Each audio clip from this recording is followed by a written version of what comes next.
Okay. I'm gonna give you this secret right here, okay?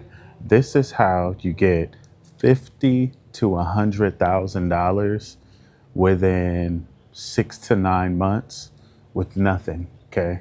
You could have bad credit, you could have no credit. Here's what you do. If you have bad credit, you delete everything off your credit profile that's inaccurate or wrong. You do that through filing the FTC report for whatever on there was false. Okay. And then you put in the penal codes with that, get all that stuff removed. Okay.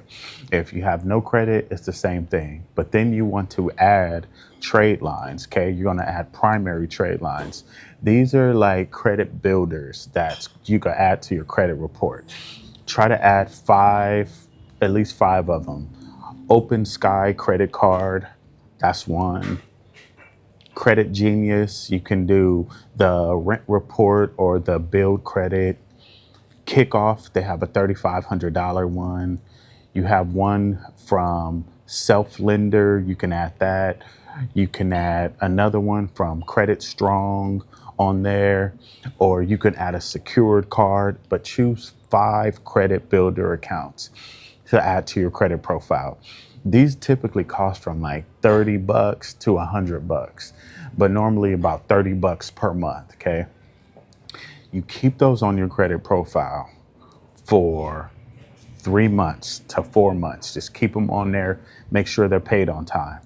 Then you add one or two authorized user trade lines. Okay. You could go to a company like Rapid Credit Boosters, or you could go to somewhere like that and order a trade line for your credit report. If you have a friend or a family member that has large credit cards, say, listen, I'm trying to go into funding. I need you to add me to your credit card. I don't need to use your credit card, nothing like that. It's called piggybacking, okay? So now you got 4 or 5 of these regular accounts, primary small accounts that you've added. You've added one or two authorized users, maybe one with a lot of age that has that maybe 10, 12 years history, and one with the high limit, at least 15, 20,000, but the higher the better. Your score should be anywhere from like 690 to like 790. You're going to sit right in there. Okay. After that, you have those on your credit profile for 4 months. You go in and you apply for your first round of funding. Now, remember, even if you don't have a job, you can use projected income or household income. That's one of the things I talk about in the Great American Credit Secret. A lot of people, oh, will they know, or is it illegal? It's not illegal. Household income, okay, or projected income. How much do you think you're going to make? So you're using that. And then the longest address that you could put down that you legally been at is what you put on the application. Banks don't like inconsistency. They don't like P.O. box, jumping around, moving around. You just got a new job. You just got a new house. You just got a new, those are all red flags to a bank. So make them as long as possible as you can legally and truthfully substantiate that you've been staying there. I'll give you a perfect example. Some people go back and forth to their mom's house. They might stay here, stay there, but they could always go to their mom's house. They've been staying with their mom for years. Then on the application, you want to put your mom's house if that's a consistent residence that you've had, rather than put a new place that you just moved to 2 months ago. Okay. This is the type of philosophy that you want to do. So you got your projected income, you have your residence, and then you have your trade lines that you have on a credit profile. In that first round, then you go to one company, you might go to Discover and apply. Then you go to Capital One and apply. If you're banking with somebody, you go to that same bank and you apply there. Where you just apply. It doesn't matter if you apply at 15 places, use all the same information at each place that you go to. Apply. Okay.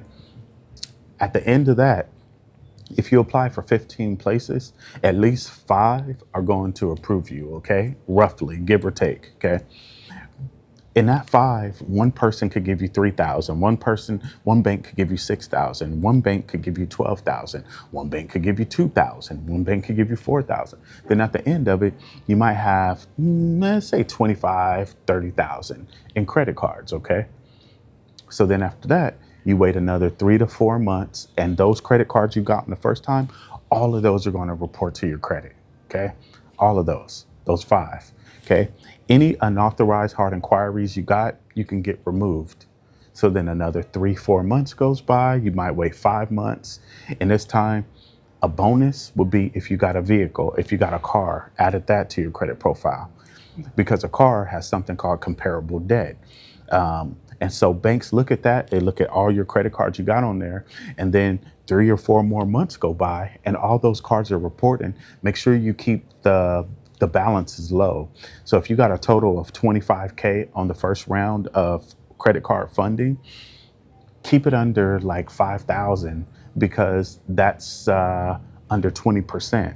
Okay. So now when you go to apply again, this time they're going to see the car, they're going to see all the credit cards you got and all the stuff like that. Now they're going to start giving you, and make sure your authorized users are still on there or you re-add them. Now they're going to give you like 15,000, because now they see history. Now they see age. Now they see other credit cards. Remember, banks are greedy. So now they already see all these credit cards. So now you're applying to new banks again. They're going to give you 15,000, 20,000, 8,000, 12,000. The limits are going to be double to triple of what your original limits were. And so then at the end of all of this, you're going to walk away. You're probably going to have either $50,000 to $100,000. That's how you do it within 6 to 9 months. Keep that same philosophy, because it's the snowball effect, you guys, with credit. And that's just under the personal. If you got a business, what you could do is start up a LLC. Okay. You could have it for one day. And then now you go in there and you start applying for business credit cards. One myth that you got to know is that you do not need business credit to get business credit cards. Okay. Here's another thing. You can pull money out from credit cards. Sometimes they charge you a higher fee, but you can take money out from credit cards called a cash advance. Okay. And this way, sometimes in a year, you see people with no credit, and next thing you know, they got $130,000 in credit cards by the end of the year. You'd be living in poverty so the whole time because you didn't know. And now because you did 1 or 2 steps right and really locked in all the way, now you live in a completely different life. Life is different when you have that much plastic on you and you could do things. Then you might have a business idea. Now you could pour into your business. Now you could invest into yourself. I'm giving you guys the game. You could take it or you could leave it.